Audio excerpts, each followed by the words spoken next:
We'll also give you a free copy of Mark's story. It's the latest DVD in our Impact series.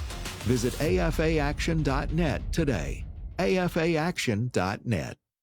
Jenna Ellis in the morning on American Family Radio. I love talking about the things of God because of truth and the biblical worldview. The U.S. Constitution obligates our government to preserve and protect the rights that our founders recognize come from God, our Creator, not our government. I believe that Scripture in the Bible is very clear that God is the one that raised up each of you, and God has allowed us to be brought here to this specific moment in time. This is Jenna Ellis in the morning. Good morning. It is Thursday, April 18th, and we are witnessing yet another tragedy in the form of the U.S. Constitution being just completely ignored, and accountability for any sort of elected official or anyone on the Democrat side in terms of accountability, just non-existent. And this, of course, coming as the Democrat-controlled Senate dismissed both articles of impeachment against Department of Homeland Security Secretary Alejandro Mayorkas yesterday, and they quashed the Republican push to remove the cabinet secretary from office. So this coming from National Review, the Senate voted 51 to 49 along partisan lines to kill the second impeachment charge, 51-48-1. It was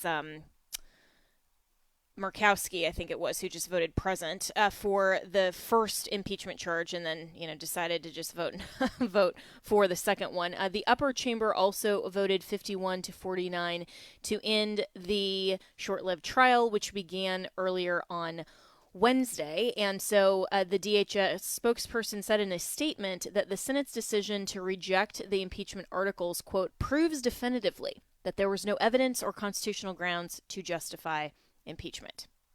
That's laughable, absolutely ridiculous, because we know that this was totally just along partisan political lines. And yet,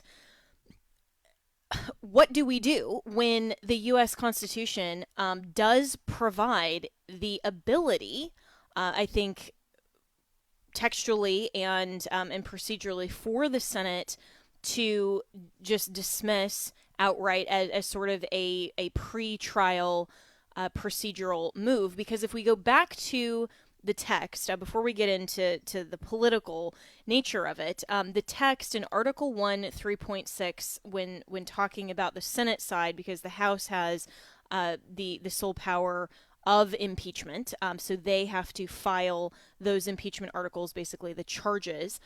And then 3.6 says, the Senate shall have the sole power to try all impeachments. When sitting for that purpose, they shall be on oath or affirmation.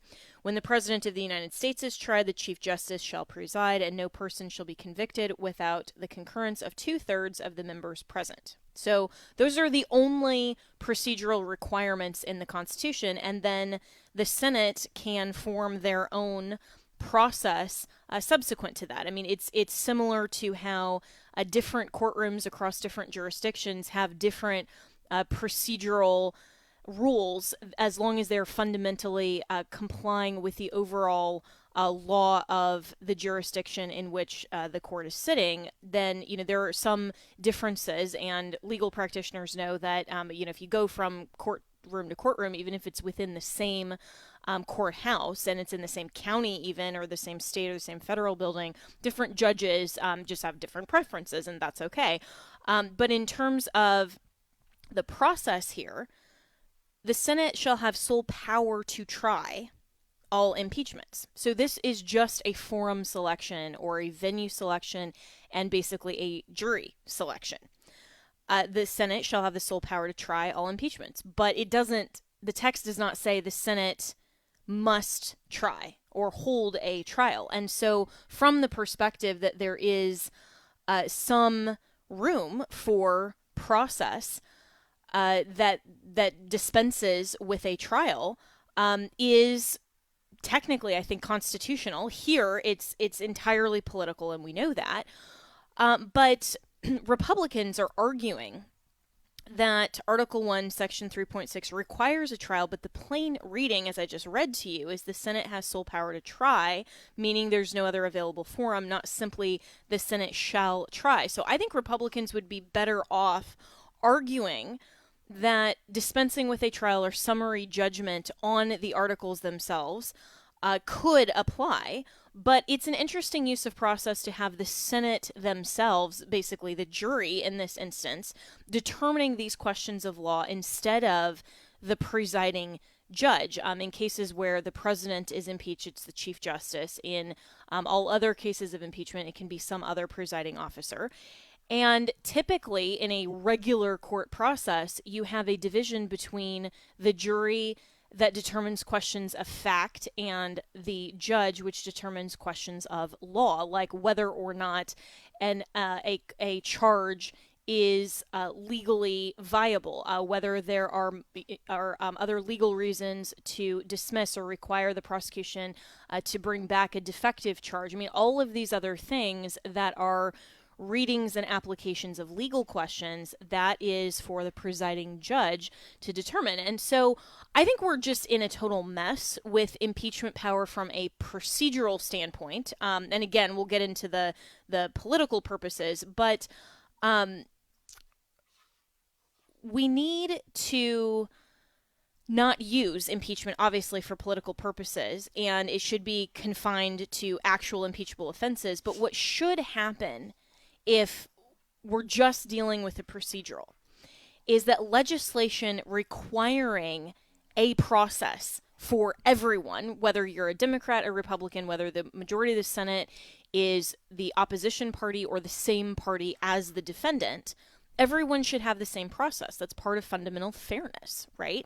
And Congress could legislate under Article 1, Section 3.2, and even Congress could determine their own rules for a trial, which in large part they have, other than this sort of pretrial process. And I think Congress could require itself to try all impeachments, or they could at least provide a pretrial procedural process, because remember, this wasn't that long ago that Donald Trump was impeached twice. And when I first started working for the former president, was in the leading up to that first impeachment. That was the purpose for which I was hired, was to be part of that legal team. And there was this substantive question of whether we could, as a pretrial mechanism, simply ask for the Senate to dismiss the articles of impeachment, because it was our view at the time, and I think it's still accurate, that they weren't constitutionally viable. But yet we went through this whole, like 2-month trial that took up everybody's attention. It took away from the business of governing, all of those things. Everybody remembers that because, oh my gosh, this is the impeachment of Donald Trump. It's the biggest thing going on in the world, and he's being held accountable and all of this. But if the Senate had afforded Trump the same process that they did to Mayorkas, then we could have just dispensed with the whole thing in an afternoon like they did yesterday. But of course, that would have been predicated on whether or not the members of the Senate were Republican-controlled versus Democrat-controlled. And this is why we are in a frustrating moment in time here, because we see that process and accountability and justice itself is now purely political. So I mean, all of that commentary is great from a legal perspective. A constitutional perspective. Hopefully, that gives you the insight, but it doesn't deal with the actual thrust of the issue, which is, as Copper is agreeing with me in the background, they're playing in the background. If you can hear the puppies barking. I think that he doesn't like impeachment. But the political part of this, we know, and we just feel to our bones, is so manifestly unjust. It's unfair. And meanwhile, Donald Trump is sitting in a defendant's chair for probably 6 or 8 weeks in one of the most flimsy, ridiculous cases that has ever been brought by a district attorney. So where was the process there? Where was the summary judgment for his trial? Well, of course, nowhere, because you're in a jurisdiction that is trying to hold him accountable, and it's entirely politicizing and weaponizing the justice system and all mechanisms of the constitutional process for accountability, because impeachment power being given to the House to hold executive officers and judicial officers accountable is part of our separation and balance of powers. And it's a quasi-judicial forum, and everybody argued during the Trump impeachment that, oh, this is just a political process and it's the sole province of the House and Senate, whatever they want to do doesn't matter, all this. And I'm old enough to remember when in the second impeachment hearing, Chuck Schumer was up there saying, we have to hold a trial. It doesn't matter that Trump has already gone from office, this in January 22nd of 2021. No, there will be a trial and it doesn't matter. And the Constitution requires it. And then he's out there yesterday saying, well, no, this absolutely is constitutionally viable that we dismissed the articles against Mayorkas because we don't want the House to be able to just take up all of the Senate's time and we can't do our own business. That is pure nonsense, because he's arguing both sides of the argument depending on which serves his political purpose. And that's the problem right now that we have with any of our accountability mechanisms, whether it's impeachment, it's civil justice, it's criminal justice, it's any of these embedded mechanisms to provide accountability across the board and fairly. So this completely stinks. Because if Mayorkas does not have to answer for his actions with a full trial, why should Donald Trump have had to argue? And Governor Greg Abbott from Texas posted this morning. He said, if Secretary Mayorkas will not be held accountable for refusing to follow federal law, why should any American be accountable for refusing to follow federal law? The Senate sets a double standard for Americans. You will reap what you sow. And I'm going to get into this a little later on in the program, because I had an opportunity to talk to Steve Deace last night on my Salem show, and we talked more about this and where we go from here, because it is so frustrating to live in a society where you see that it is manifestly unfair, that the rules don't apply in the same way to similarly situated individuals. It just depends on what political point of view and political party you identify with. And so, and whichever party is in control. And politics should not work that way, and political parties should not have the sole opportunity when they are in a majority to dictate what justice means for their own party and for their political opposition. That is not justice. That is not accountability. That is not fairness. And that's where we are headed with all of these different facets. And so it is frustrating to see that Republicans are focused so much on the merit of their impeachment, which I've said for a long time I disagreed with going after Mayorkas, not because he didn't break federal law and he wasn't worthy of impeachment. I think that he was. But that it ultimately, even if he had been convicted and removed, it wouldn't matter. They should have been going after Joe Biden, who is the head in the administration that sets the policy that Mayorkas simply carried out. But Republicans are focusing so much, even in Speaker Johnson's response yesterday, was focusing on how, this is going to be terrible for the border crisis. Sure, that's absolutely true, but you're missing the bigger point here. The bigger point was that procedural process cannot work one way for Republicans and a different way for Democrats. It can't work one way for Christians and conservatives and Trump supporters, and another way for the Democrats, the leftists, the LGBTQIA identifying people. But we're in not a procedural, fundamental due process society anymore. We are in a so-called civil rights society that gives preference, and we are in a purely political will society at this point. And it is undermining the very notions of fairness, justice, and our Constitution itself. So while I think it was textually constitutional what the Senate did. They need to establish a process that is fair for everyone. Otherwise, what are we even doing here? So we'll be right back with more here on Jenna Ellis in the Morning.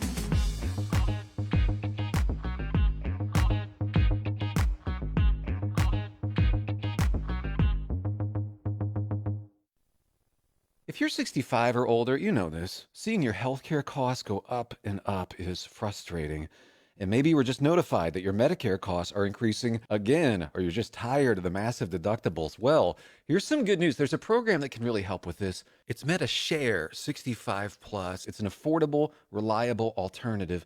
You can choose any Medicare provider. You get telehealth access anytime you need it. And MediShare 65 Plus is a low-cost option for those with Medicare Parts A and B, and it fills in the gaps where Medicare stops. MediShare is a Christian healthcare community that aligns with your faith. People actually pray for you. They encourage you, and it's proven, too. It's been going strong for over 30 years now. So call now. You can get one low monthly price for up to 10 years. You're not stuck with increasing costs. You can do something about this today. Call MediShare 65 Plus. Find out how much you can save. Call 833-45-BIBLE. That's 833-45-BIBLE. 833-45-BIBLE. This is Walker Wildman with AFR, and we're sending Bibles. Here's Michael with Bible League International. Walker, not far from the conflict in the Middle East right now, Mahmoud was an Islamic cleric. He accepted the invitation of a Christian friend to attend a Bible study. I was born and brought up in a Muslim family. I started reading the Bible not to know the Word of God, but to find out the faults. The Holy Spirit would convince Mahmoud he was a sinner and there was no other name under heaven by which to be saved except that of Jesus. He was labeled an infidel, kicked out of his village, his family's left him, he's never seen them since. But today he's a pastor and a church planter, and praise God he's planted 15 churches of about 50 to 75 new believers. They're crying out for the Bible, and by the end of April, we want to bless 4,000 Bibleless believers around the world. We're a little behind, so would you get involved today? $5 sends one Bible. Yes, that's $5 for one Bible. $100 sends 20, and $500 sends 100 Bibles. Give generously at 800-YES-WORD, 800-YES-WORD, or visit sendbiblesnow.org. Sendbiblesnow.org. Thanks for joining us today. This is the Hour of Intercession. I'm Pastor Joseph Parker. I'm Dr. James Dobson. Hi, I'm Jenna Ellis. All day, every day, American Family Radio informs. Great to have you with us today on Faith and Finance on American Family Radio. I'm Rob West. Welcome to Disciples View. I'm Todd Herman. I'm Walker Wildman. Equips. Hey friends, it's Jessica Peck, Dr. Nurse Mama. Well, welcome back to Exploring the Word. Bert Harper, Alex McFarland here. My name is Abraham Hamilton III. And motivate you to restore godly values to a world in need. I'm Tim Wildman with Ed Battagliano. Good morning, Ed. Hey, good morning, Tim. Fred Jackson. Good morning, Fred. Good morning. And our newest member of our cast here, Wesley Wildman. This listener-supported ministry is fully dependent on the provision of God through listeners like you. Together, we're pushing back against the worldly tide of darkness. Thank you for listening to American Family Radio.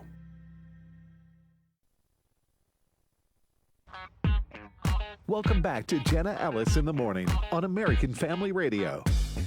Welcome back, and we are continuing to talk about the unprecedented dismissal pre-trial in the U.S. Senate yesterday of the two articles of impeachment against DHS Secretary Alejandro Mayorkas. And this is just a really sad day for America, and obviously there's not going to be this sort of consensus of fairness because everything is now political and just majority will and political will. But where do we go from here? So joining me now is Congressman Bob Good, who is the chairman of the Freedom Caucus and proudly serving the 5th Congressional District of Virginia. So good morning, Congressman Good, and your reaction to the Senate, especially in light of Chuck Schumer's comments in the two impeachments of Donald Trump, saying no, we have to hold a trial, and now they just go ahead and dismiss it and not even make Mayorkas stand trial. I'm almost beginning to think Chuck Schumer's a hypocrite, that he's inconsistent, but I'm probably mistaken. But what it does do, Jenna, is it confirms what we already know. The Democrats want the border invasion. They don't see a problem. This is the plan. These are undocumented Democrats, they believe, streaming across the border. They don't care about the 10 million pieces of evidence incriminating Mayorkas, the 10 million illegals that he has helped across our border. Every resource that he has directed to the border has been with the intention of bringing more illegals in more quickly. Some 9 million nearly now that have surrendered to Border Patrol for all the free stuff from Joe Biden, all the accommodations, and then more than 2 million known gotaways, the even more dangerous. You know, they've caught 300 on the terrorist watch list during Biden's regime these last 3 years, who were the dumb ones who figured, well, we vet so poorly, we're not serious about returning anyone who comes to the border. So the dumb ones that thought they wouldn't get caught, there's more than 300 on the terrorist watch list. How many are among the 2 million, the highly dangerous ones who pay the cartels even more to be part of the Gotaway crowd instead of the surrender crowd? The cartels have made an estimated $20 billion last year off Biden's border invasion, Mayorkas' border invasion, and that's what Chuck Schumer and the Democrats apparently want.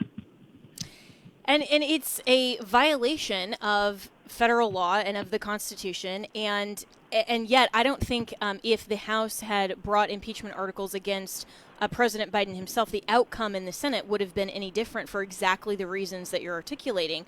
So I read a tweet earlier from Greg Abbott, Governor Abbott in Texas, that said, Secretary Mayorkas will not be held accountable for refusing to follow federal law. Why should any American be accountable for refusing to follow federal law? I mean, where does this get us in terms of accountability then when the Biden administration is not following the law? And Governor Abbott knows it better than anyone else, of course, because he and his citizens are living it like no one else on the front lines, as the largest portion of the border is the Texas border. And as he and his team have tried to stand in the gap and protect their citizens, and then by extension protect Americans, that's who the Biden administration goes after. That's who they try to hold accountable. They say, no, Texas, you can't do that. No, you don't have authority to implement border security or to turn back illegal aliens from invading your state. We're not going to do it. Matter of fact, we're trying to help perpetuate the invasion, and we're going to sue you, challenge you, fight you, no matter that hundreds, as we saw a couple of weeks ago, bum rush, mob rush Texas border personnel to force their way in violently. Did that bring a reaction from the Biden administration? You know what? Maybe we got to start protecting citizens. No, they're not, because this is a lawless administration, to your point. They don't care about the Constitution. They don't care about the law. There's not equal application of the law. Everyone is not equal under the law in this administration. It's a two-tiered justice system. It's a weaponized federal government. They're abusing their power, and Secretary Mayorkas is certainly abusing the authority that was placed in him when he was named Homeland Insecurity Secretary, I guess we should say. And so this just raises the question then, I mean, we all know that to be true. And I think everyone listening right now is frustrated and outraged at what is going on in our country with this extreme lawless administration. And yet at every turn, whether it is in an impeachment context, whether it's in a judicial, civil context, there's no accountability. And so it seems like they're just going to be able to get away with everything that they're doing. So what are we even doing then? What's the next step in terms of a potential strategy that Republicans can and should take? Because it seems like Speaker Johnson is just now, his attention has moved on and he's focusing on Ukraine aid. Yeah, well, there's several things that can be done, some of which have been tried and some of them have not. Certainly, we tried with the impeachment of the Senate. Elections have consequences. They have the Senate. The American people gave them the Senate, and they're blunting our efforts to hold them accountable. But what we could have done in the House, and we didn't do, and I blame the Speaker and weak, moderate Republicans, rhinos who didn't help us, we could have defunded the Department of Homeland Security. We could have defunded Secretary Mayorkas. We tried to do that. The Freedom Caucus did, and we didn't get a majority in a Republican House to do that. Instead, we gave them a $3 billion raise in the omnibus that was just passed, 3 weeks ago now. We should have not been willing to fund this Department of Homeland Security that's perpetuating the invasion. We should have forced border security provisions into the spending bills. We should have forced them into this supplemental, this disaster of a supplemental that we're going to be voting on apparently Saturday evening that's going to defend Ukraine's border, borrow $100 billion to defend other countries' borders, pass it with predominantly Democrat votes. It should be called the American Last Bill because that's what it is. Yeah, and it's $300 million for Ukraine and nothing for the U.S. border, and I think Republicans are rightly frustrated, and conservatives, that the one promise that several, but one of the biggest promises I think that Speaker Johnson made when he took the gavel was that he would not fund Ukraine without protecting America's border first, and now he has, of course, walked that back. And I want your response to this clip, Representative Good, where Johnson is talking on C-SPAN and responding to reporters why he is now, in his mind, justifying sending aid to Ukraine when he has not done anything in terms of border security yet. This is cut 11. I'm doing here what I believe to be the right thing. I think providing lethal aid to Ukraine right now is critically important. I really do. I really do believe the intel and the briefings that we've gotten that I believe Xi and Vladimir Putin and Iran really are an axis of evil. I think they're in coordination on this. I think that Vladimir Putin would continue to march through Europe if he were allowed. I think he might go to the Balkans next. I think he might have a showdown with Poland or one of our NATO allies. To put it bluntly, I would rather send bullets to Ukraine than American boys. My son is going to begin in the Naval Academy this fall. This is a live fire exercise for me, as it is so many American families. This is not a game. It's not a joke. We can't play politics of this. We have to do the right thing. And I'm going to allow an opportunity for every single member of the House to vote their conscience and their will on this. And I think that's the way this institution is supposed to work. And I'm willing to take personal risk for that because we have to do the right thing, and history will judge us. Representative Good, what's your response to that? Well, he was against Ukraine funding before he was for it. He was for visa reform to protect Americans' constitutional liberties until he became against it. In both cases, it was because he got briefs from the intelligence community, the military-industrial complex, which I guess has scared him. He was for using Ukraine, the Democrats' desire for Ukraine to secure the border. Now he's against that, and he has decided that any amendments that we make to try to force border security onto this supplemental for Ukraine will be considered not germane, meaning not relevant to the subject matter, and those amendments are not going to be allowed. So I don't know who he's listening to. I don't know why he's listening to them. I don't know why he's changed his position on so many things, but it's certainly hurting the American people. It's hurting our national security. We don't have the $100 billion that we're borrowing to send over there. I don't believe there is a relevant American national security interest in doing so, and we certainly ought to be putting our country and our border first. I completely agree with you, and I think that the base and every conservative would agree with you, and has been very disappointed in seeing this change in priorities under the guise of the classified briefings. And it's an easy way to say, well, I have information that you don't, therefore trust me, kind of defense. And if Mike Johnson came out and actually explained why, then maybe it would make sense. I mean, is there in your mind anything that could have been in a classified briefing or from the intelligence community that would justify his change in position? Not in my view, nothing that I'm aware of. And, do I think there's merit to the view that, gosh, if we don't stop Putin here, then, it'll be worse in the future. But we shouldn't be borrowing to do it, and we ought to keep our word that we said we would require the Democrats to join us in defending the United States and defending our borders to do it. There ought to be accountability and transparency. I don't support aid for Ukraine. I don't believe it's our fight. This is not a democracy. This is not a NATO partner. This is a corrupt country. I don't know what the long-term victory looks like. These are going to be border countries for a long time. United States cannot be the world's policeman, cannot be the world's benefactor. That's not been demonstrated. That's been helpful to us. I think we elevate our involvement if we send billions of dollars over there. So I'm against it, but at least let's make the trade for our own national security, which is what the Speaker promised to do. We've given up every leveraged point to try to force the Dems to secure the border. We gave up the spending battles.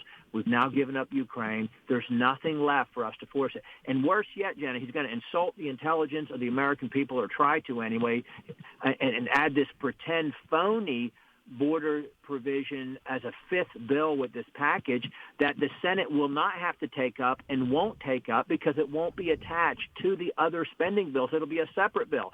So it'll give political cover to the Republicans who vote to fund Ukraine. It'll give them political cover by allowing them another vote on a pretend weakened light border security bill that's not a must-pass. It's because it's not attached to Ukraine, so the Senate will ignore it, just like they ignored H.R. 2 a year ago because we had no leverage to attach to it.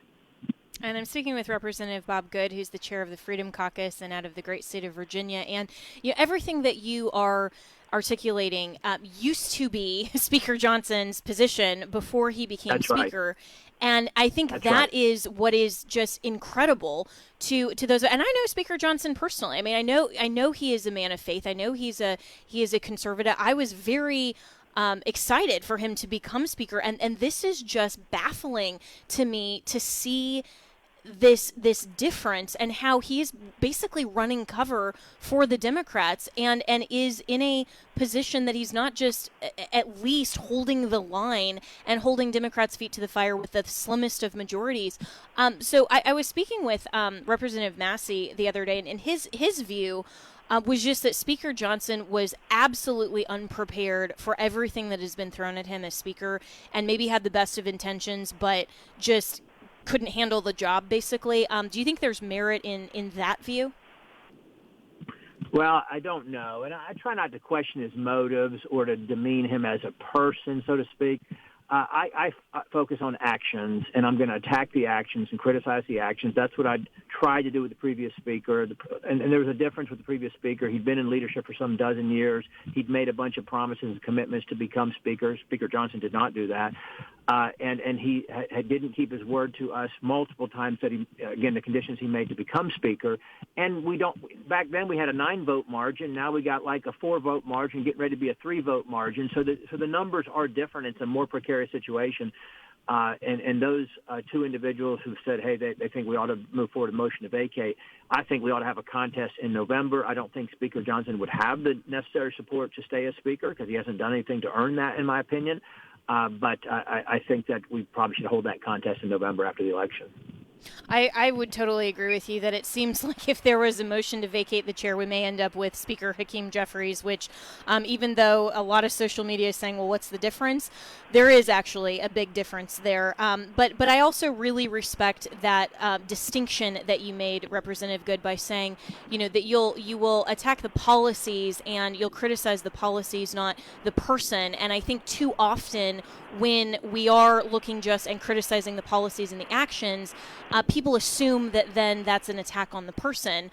But those are very separate things, and we need to hold everyone accountable, whether they're a member of our own party or a member of the Democrat Party, even though, as we've already discussed, it seems like none of the Democrats can ever be accountable for any of their actions, which is monumentally frustrating. But a last question for you before we have to wrap the segment, and I always appreciate your time. So if the Ukraine aid package is sent to the House floor, do you anticipate, even with the slim majority of Republicans, it will pass? Because we know that, there are a lot of Republicans, unfortunately, that do support Ukraine aid.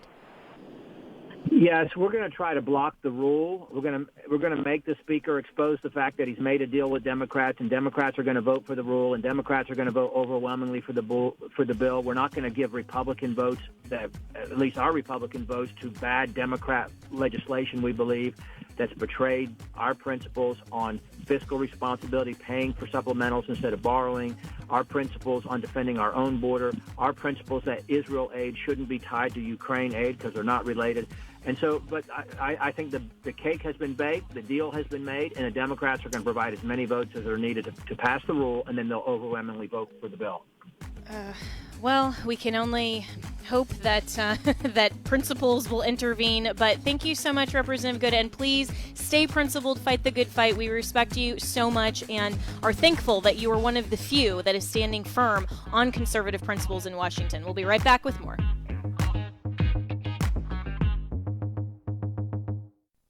Every weekday, strengthen your family and your faith with Family Talk. I had the same brain when I was at the bottom of the class that I had at the top of the class.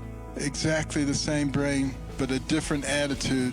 What does that tell us about our responsibility to develop the intellect of the people in our spheres of influence? Don't miss Family Talk with Dr. James Dobson every weekday at 6:30 a.m. and 9:30 p.m. Central on AFR.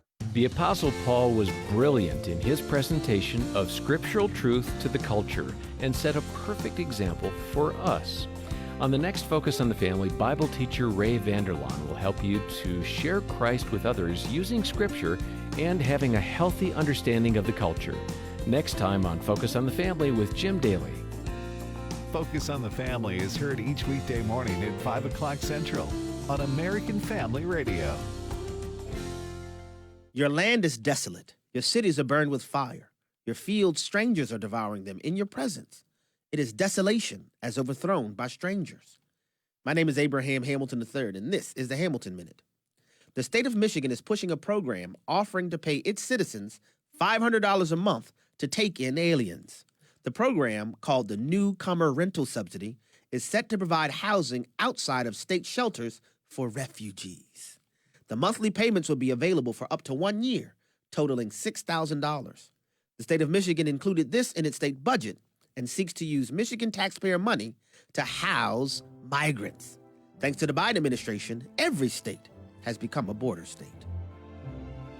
Listen each weekday from 5 to 6 p.m. Central for the Hamilton Corner, or visit the podcast page at afr.net for more from Abraham Hamilton III, Public Policy Analyst for the American Family Association.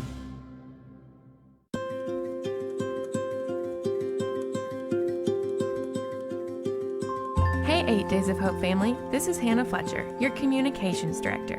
Every year, we are thrilled to see where God moves us as we love and serve those in need across the country, sometimes on a moment's notice. It can be hard to keep up when our Rapid Response Ministry is serving hurricane victims in one state, while our Safe House Ministry is building a facility of refuge in another. Today, I am excited to share with you about how you can stay up to date on all the ministry is doing through text. That's right, texting. Right now, you can text the word HOPE to 86373 to join our text alerts. You'll be notified anytime God calls us to love and serve the brokenhearted through rebuilding, rapid response, mass feeding, or safe house construction. It's that simple. Text HOPE, that's HOPE, to 86373. We can't wait to share updates with you soon. Welcome back to Jenna Ellis in the Morning on American Family Radio. Welcome back. And, you know, I am just so personally disappointed in Speaker Johnson and would like some answers to the questions of why. And if you had asked me before he became Speaker and I had advocated for him to become Speaker, actually, who I most respected in Washington, I would have said Mike Johnson. So a lot of this just doesn't make sense. We need to continue praying for him, praying for his leadership and that he would make good and sound principled decisions. So please keep him and everyone in Washington in your prayers, regardless of party. But this then really begs the question, okay, with all of this frustration that we have, looking at the lack of accountability, the lack of fairness across the board, where do we go from here? And how should conservatives respond to this monumental failure of the rule of law versus political will? Steve Deace joined me on my Salem media show last night, and I want to play this full interview for you, and it's about 14 minutes long just because Steve Deace has amazing things to say. So listen to this. I think it's a good embodiment, Jenna, of the larger rules of engagement that are taking place in our body politic. And I think we have to, let's go back to the very beginning. What is politics? All right. So the essence of politics is faith and ethics in action. All right. The idea, well, you can't legislate morality. That's actually the only thing you can actually legislate. Every piece of legislation is moral. It's just a matter of which morality we're legislating. So that's kind of the essence of politics. But in our country, the purpose of it is it's how we conduct civil war in America. I mean, our founders gave us this process so the casualties would be votes and issues and principles, not one another, that we would not have a banana republic where each week it's like, ooh, this general's tanks are rolling down Main Street. He's in charge now. And so they created this bureaucracy. They created this layered system, these multiple branches of government with the intent of these arguments taking time so that you couldn't have wide passions sweep the country and take us in radical new directions with every single fad. And so these are the rules of engagement. This is how we do civil war in America. What's happened here, what's happened with Mayorkas is the latest example of it, is the social compact of America is broken. What is that? In a marriage, there's a compact between the two of you, and then the act of getting married, that is ultimately what codifies that and turns it into a covenant. Okay. Similarly, there is the Constitution codifies what the social compact is. It is, since we are together as a group of people, this is how we're going to live together now. The Democrats have completely abandoned this, Jenna. It's gone. And so, might makes right. Whoever has the goal, it gets to make the rules. Will to power, it's totally gone. And I think we are really struggling on the right with what to do in response to this. On one hand, we don't want to help them shred the Constitution. On the other hand, we can't ask ourselves to be bound to something that they're not being bound to. I mean, this is an unfaithful spouse, basically, in a marriage, and we're going to have to figure this out. I don't have all the answers on this yet, but I think at the very least, we have to admit on the right, the social compact is broken. And therefore, the rules of engagement and how we conduct civil war through the political process must change. We can't be over here, Jenna, saying, all right, we're going to follow the 75th codicil of the 93rd clause of the Geneva Convention while the enemy on the battlefield is lobbing mustard gas-laced grenades via nuclear warheads. That's not relevant. Doesn't mean I want to be a war criminal. Doesn't mean I want to abandon the traditions I'm trying to uphold. But it does mean I may have to expand my repertoire of what are the rules of engagement in response now to this new provocation. And Steve, really well said, because what is then a proportional response, to use the war analogy? And then the question that follows, though, from your marriage covenant and breaking that analogy, is national divorce really the next step, and what would that look like? I don't think it's possible. I've got good friends of mine, from Daniel Horowitz, my colleague at the Blaze, to Jesse Kelly, that advocate this. I think, let me use an analogy. I think that today's left, the spirit of the age, even though Jehovah's Witnesses traditionally are apolitical and don't get involved, they're Jehovah's Witnesses in terms of their political practice. These are people who, they want to knock on your door. You need to be fixed. You're wrong. You have to be changed. The idea they're going to say, all right, you tell you what, you guys take all the states with the balanced budgets and go to your own thing. No, that's never going to happen. I don't think that that's a possible solution. I think we can self-sort, and I'm a strong advocate of that. If you look at the last election, for example, if a couple million people that wasted their 7 million votes for Trump in California would have dispersed strategically in other parts of the country, we wouldn't be having some of these conversations right now. It's just one example. So I do think we can self-sort. What's happening with people flocking to a state like Florida is an example of this. But systemically, no, they're not going to let us go. The only way out is through. We're going to have to. This is a worldview steel cage match now, Jenna. Two worldviews have entered. Only one is going to leave, and the only way out is through. We're going to have to confront this and defeat it. Yeah, so well said. This is a worldview issue, and you're absolutely right about morality dictating. And this is the problem with the left, that they have completely and utterly abandoned an objective standard of moral truth. And so they have this thin veneer of what they call justice, and yet they're manipulating that into a new definition. And we saw this not just with Mayorkas, but also at the Supreme Court yesterday, with the DOJ trying to manipulate this completely out of context statute just to go after the January 6th defendants, when Justice Gorsuch plainly asked the Solicitor General, why haven't you applied this to BLM riots, with Kavanaugh's own confirmation hearings, all of these other examples of violent protests? And the Solicitor General manipulated herself into a pretzel instead of just answering substantively and directly, because we want to. That's all that it is that they want to have the new standard be whatever we want to do, we will have happen, and we will make a political outcome and call it justice. So we can't possibly continue to exist in a society that manipulates the political outcome and calls it justice. Well, since we're sitting here on Salem, and it's the largest Christian media company on this hemisphere, let's look at this through an explicitly Christian lens. Okay, what's going to be a major difference? We are now in a post-Christian era. We are in a pagan country. And this is going to be new for Christians in the West, and specifically in this country. This is the only country in the history of Christendom that was uniquely founded and inspired by Christian principles, the only one.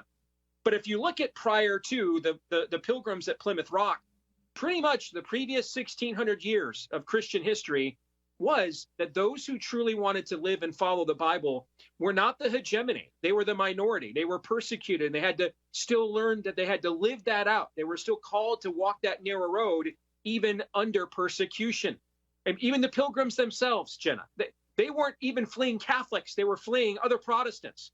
The Anglican King of England saying, I'll teach you what you can preach and what parts of the Bible you can use. And so this has actually been the history of Christianity from the very beginning. The tireless minority changing things from the inside out through things like civil disobedience, living faithfully despite what the spirit of the age. And we got to take a hard break right here, but we'll get back to more of this lesson and where we should go as Americans and as conservatives when we get right back. Continuing my conversation with Steve Deace, who is the host of the Steve Deace Show at Blaze TV. And Steve, you were in the middle of articulating very well what has always been Christians combating this ridiculous, untruthful worldview, because there's truth and there's everything else. So where do we go from here? We got to use the playbook of the large cloud of witnesses that came before us, Jenna. I mean, how did Christianity survive against Nero? How did it survive against Saladin and Islam? How did it survive all of these years? Well, at a metaphysical sense, it survives because we represent the only true living God. And upon this rock he has built his church, not even the gates of hell will prevail against it. So that's what it means at a meta level, but at a practical, earthly, natural level, what does that look like? Inspired by that, believers have been willing to suffer for what they believe. The gladiator games in Rome were canceled because one monk, Telemachus, came out of the stands and demanded they stop the slaughter. He was murdered right there on the floor of the Colosseum for doing that. But that murder so abhorred Rome that was the last day the gladiator games ever took place. So a willingness to suffer for what we believe in. Civil disobedience, you think of the civil rights movement, largely sparked because a 29-year-old Baptist seamstress got on a bus one day and just uttered the word no. A refusal to go with and obey unjust laws, like everyone from Augustine to Aquinas and many of Christendom's great patriarchs were unwilling to do. John Bunyan spent almost 20 years in a prison for refusing to follow the law, what the King of England decided was the law when it was an unlaw. So these are things that are going to be new to us. We're going to look around this culture. We're going to see relics of a history and a legacy that is largely a whitewashed tomb and not really true. And the temptation will be to just call upon those legacies as if they will organically do what they were instilled to do. No, we're not a nation of laws, and we never have been. We're a nation of political will, and we always will be. Those institutions that bear marks of our faith were founded from men who pledged their lives, fortunes, and sacred honors to establish them, and they paid those prices. So this idea we're going to restore them or preserve them without any discomfort is not true. We're going to have to be willing to suffer. We're going to have to be willing to sacrifice. We're going to have to be willing to say no. I mean, Christians need to learn the word no again. That's a magical word. Learn to say the word no. Just say no sometimes when you mean yes, just to get used to saying no. All right? We're going to refuse. We're not going to go along with things. I'm not going to keep quiet anymore. Okay? And it's kind of funny. Jesus once said the children of men are smarter than the children of light. What I'm describing are actually many of the cultural tactics that the left and the spirit of the age have used to gain the advantage they have today. They basically took our own playbook and said, hey, you guys want to hide out in the suburbs and watch Tiger King? We'll take your principles and we'll use them against you. And that's exactly one of the reasons we're right here where we are now. So well said. And this is inherently a theological discussion because we are discussing the difference between truth versus falsity. And in the biblical worldview, and the only truth that we understand from the reality to which we're presented, as C.S. Lewis said, is that truth is a person. And when we grow in the grace and knowledge of the person of truth, we stand up for truth and we turn away from wickedness and evil and everything that is false. So there is a distinction, Steve, even though you rightly say that we're a nation of political will, not just a nation of rules, because sometimes the rules can be evil too anyway. But that political will can't just be focused on a man or a political party. And I think that's where the conservative new right is heading. They're right in, or correct, I should say, in wanting to stand up against tyranny and wanting to stand up for something. But the something has to be truth, not just wherever the populace and the heads of the party, and of course I mean Donald Trump, are trying to lead them, because he can be wrong. We have to firmly stand on truth. I mean, last week Donald Trump tweeted, FISA has to be ended. For people that don't know, that's the warrantless surveillance program that was used to spy on Trump and his campaign in 2016. So he didn't tweet it because he was on Twitter. He put that on Truth Social. 48 hours later, he does a press conference with Mike Johnson at Mar-a-Lago. He says, I'm no fan of it, but do what you want. This is the very program that was the instrument to launch the entire Russian collusion fallacy we all suffered under for 3 years, that essentially was a de facto coup against his presidency. And he's like, do what you want. And hey, Mike Johnson's my boy. This is the danger of putting all your eggs in one man's basket, any man's basket. Okay. And so I wholeheartedly agree with you on this. The problem is that we want to do this because that gives us another excuse to be passive. Trump will save us. Trump will take care of it. I voted Republican. I watched Fox News again. Lindsey Graham got to the bottom of it with Sean Hannity again tonight. Okay. We're still reading Mark Rich's emails. It gives me an excuse to not have to worry about getting my hands dirty, to not have to go to a school board meeting, to not have to tick anybody off at Thanksgiving while Ann Petunia is basically reading Rules for Radicals as the pre-meal prayer. We are seeking passivity. We crave it. Show me a reason why I don't have to do a darned thing, and I'll likely take that path of least resistance. And isn't that always the way of man? And that clashes completely with Ephesians 5 that says, take advantage of every opportunity because the days are evil. And I think that message is entirely apt and has been for the entire New Testament age, which is the last days that we are still living in. And so just in the last about minute and a half we have with you, Steve, and I so appreciate that you bring this back to a truthful standard, not just politics. How can we, in practical terms, stand up and take advantage of every opportunity? Like I think you and I do. And in all honesty, I'm so grateful for you not worrying about your audience, your following, the grift or, MAGA approval or any of that nonsense, just simply standing up and speaking truth. I think it starts with a very simple challenge we all have to answer. If Baal or the spirit of the age is Lord, go and serve that. Don't be in the in-between. Go and serve that. Cash the check. If the Lord is Lord, serve him. Okay? Choose ye this day whom you will serve. It really starts there. And that challenge needs to emanate from our pulpits. All right? It needs to emanate from dads in the home to the family. That it needs to be modeled by those pastors echoing that, or that are giving that challenge, and those fathers that are issuing that challenge. That's where it starts. That's where it's always started. And from there, that mustard seed can grow, Jenna. One plants, another waters, and then God will give the increase. Amen. And to be lukewarm, the Bible says, I will spew you out of my mouth. It is better to be cold than lukewarm. So, Steve, I always so appreciate you. Thank you again for your stand for truth. And this is why I care about standing for truth. I don't care about my following or the haters. I care about standing for truth because truth matters. And that was my interview with Steve Deace on the Salem side. So you can always watch that at salemnewschannel.com. We stream it on X, anywhere that podcasts are as well. But he's so right. And we have to, as Christians, put on the full armor of God daily. Be strong in the Lord and his mighty power. Don't think a political party or even a great document like the U.S. Constitution will save you from the perils and the evils and the sin of this world. We have to be strong in the Lord and his mighty power. Put on the full armor of God so that you may take your stand against the devil's schemes, and at the end, you will stand firm. You can always reach me and my team, Jenna, at afr.net.